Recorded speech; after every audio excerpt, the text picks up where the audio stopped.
Hello focus, आज जिस opportunity के बारे में हम लोग आपस में बात करने वाले हैं, ये अपॉर्चुनिटी हमारे सेंट्रल कंज्यूमर प्रोटेक्शन अथॉरिटी में निकाली गई है, जिसको हम सभी लोग सीसीपीए के नाम से जरूर जानते होंगे। सीसीपीए ने अपनी ऑफिशियल वेबसाइट पे ऑन 15 जनवरी 2024 को ये डिटेल्ड एडवर्टाइजमेंट पब्लिश किया था regarding recruitment for expert and professional. इस पूरे डिटेल्ड एडवर्टाइजमेंट की हर एक डिटेल आपके साथ शेयर करने से पहले एक इंपॉर्टेंट इंफॉर्मेशन वीडियो की स्टार्टिंग में आप सभी कैंडिडेट्स को देना चाहता हूं। जो भी कैंडिडेट अभी लॉ स्टूडेंट है, लॉ ग्रेजुएट हो चुका है या फिर प्रैक्टिसिंग एडवोकेट है, ऑल ओवर इंडिया के किसी भी कोर्ट में अगर वो चाहता है हमारे इंडिया में हमारी लीगल फर्टिनिटी के रिगार्डिंग कोई भी वैकेंसी निकले, चाहे आपकी इंटर्नशिप की वैकेंसी हो, चाहे आपकी जुडिशरी की वैकेंसी हो, या फिर कोई कॉर्पोरेट वैकेंसी हो, या फिर सेंट्रल और स्टेट गवर्नमेंट के द्वारा निकाली गई कोई बैंक की वैकेंसी हो, या फिर पब्लिक सेक्टर अंडरटेकिंग यानी पीएसयू की वैकेंसी हो, या फिर हमारे प्रैक्टिसिंग एडवोकेट्स के लिए निकाली गई कोई इंपैनलमेंट की वैकेंसी हो, it means all over India में हमारी लीगल फर्टिनिटी के रिगार्डिंग कोई भी वैकेंसी निकलेगी, उस वैकेंसी के रिगार्डिंग आप सभी कैंडिडेट्स को टाइमली इस चैनल पे अपडेट प्रोवाइड कराई जाएंगी, ताकि आप सभी लोग टाइमली इन रिक्रूटमेंट प्रोसेस का पार्ट बन पाए और जल्दी से जल्दी एक अच्छी अपॉर्चुनिटी को ग्रैब कर पाए। तो मैं चाहूंगा जिस भी कैंडिडेट ने अभी इस चैनल को सब्सक्राइब नहीं करा है, वो मेक श्योर करे कि वो इस चैनल को बिना सब्सक्राइब करे ना जाए, ताकि उससे इस चैनल पे आने वाली हर एक दिन लीगल अपॉर्चुनिटी की कोई भी अपडेट मिस आउट ना हो। अब हम इस डिटेल्ड एडवर्टाइजमेंट के बारे में बात कर लेते हैं। सेंट्रल कंज्यूमर प्रोटेक्शन अथॉरिटी, जिसको हम सभी लोग सीसीपीए के नाम से जानते हैं, सीसीपीए हमें जो डेजिग्नेशन ऑफर कर रहा है वो हमें प्रोफेशनल की डेजिग्नेशन ऑफर कर रहा है इन लॉ डिपार्टमेंट। और इसमें जो नंबर ऑफ वैकेंसी सीसीपीए ने निकाली है वो हमारी 7 वैकेंसीज निकाली गई हैं। बात कर लेते हैं दूसरी इंपॉर्टेंट इंफॉर्मेशन के बारे में। सबसे पहले हम लोग एजुकेशनल क्वालिफिकेशन और एक्सपीरियंस के रिगार्डिंग बात कर लेते हैं। इन्होंने क्लियरली मेंशन करा है एजुकेशनल क्वालिफिकेशन में कि अगर आप एक एलएलबी ग्रेजुएट है from a recognised university, irrespective आपने 3 ईयर का एलएलबी कोर्स करा है या फिर 5 ईयर का बीए एलएलबी का इंटीग्रेटेड कोर्स, अगर आप एक एलएलबी ग्रेजुएट है फ्रॉम अ रिकॉग्नाइज्ड यूनिवर्सिटी, तो आप इस पूरे रिक्रूटमेंट प्रोसेस का पार्ट बन सकते हैं। साथ ही साथ इन्होंने एडवर्टाइजमेंट में क्लियरली मेंशन करा है कि आप क्वालिफाइड होने चाहिए अपने एडवोकेट के रजिस्ट्रेशन के लिए। ये इन्होंने हमें एजुकेशनल क्वालिफिकेशन में बताया है। अब बात कर लेते हैं डिजायर्ड क्वालिफिकेशन के रिगार्डिंग। अगर किसी कैंडिडेट ने एलएलएम की डिग्री भी ले रखी है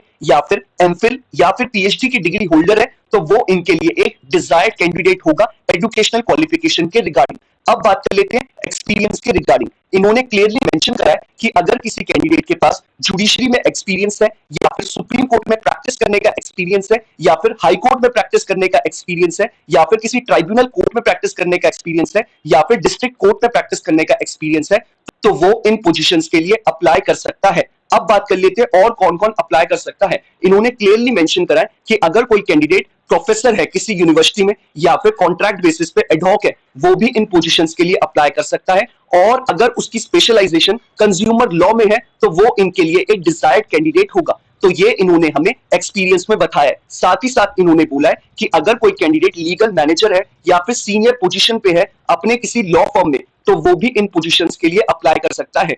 तो ये इन्होंने एक्सपीरियंस के बारे में बताया है। अब बात कर लेते हैं नंबर ऑफ ईयर्स के एक्सपीरियंस के रिगार्डिंग। इन्होंने इस पूरे एडवर्टाइजमेंट में कोई भी मैंडेटरी नंबर ऑफ ईयर्स का एक्सपीरियंस नहीं डिमांड करा है।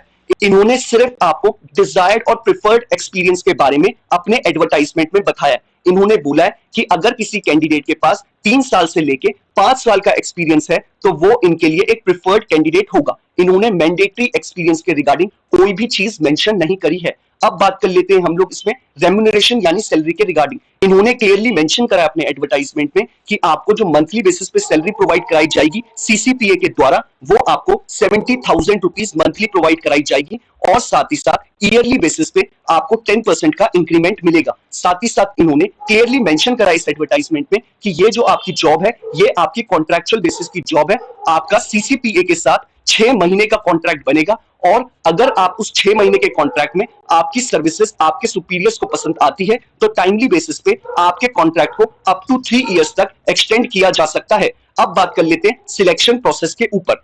एप्लीकेशन फॉर्म के बेसिस पे आपको शॉर्टलिस्ट किया जाएगा और शॉर्टलिस्ट करने के बाद आपको ईमेल या फिर एसएमएस या फिर वाया पोस्ट के थ्रू आपको बताया जाएगा कि आप शॉर्टलिस्ट हो चुके हैं। साथ ही साथ इन्होंने क्लियरली मेंशन करा है अपने एडवर्टाइजमेंट में कि इन कम्युनिकेशंस के थ्रू आपको कम्युनिकेट कर दिया जाएगा डेट टाइम वेन्यू के रिगार्डिंग, अगर आपकी एप्लीकेशन सीसीपीए शॉर्टलिस्ट करता है तो। अब बात कर लेते हैं कि हमें इस पूरे रिक्रूटमेंट प्रोसेस का कैसे पार्ट बनना है। आपको नीचे डिस्क्रिप्शन बॉक्स में जाना है, आपको जो पहला लिंक अवेलेबल है आप उस पर क्लिक करेंगे, आपके स्क्रीन पे ये पूरा एडवर्टाइजमेंट खुल के आ जाएगा। आपको इसे डाउनलोड करना है और आपके इसको पेज नंबर 4 और 5 को आपको प्रिंट आउट कराना है।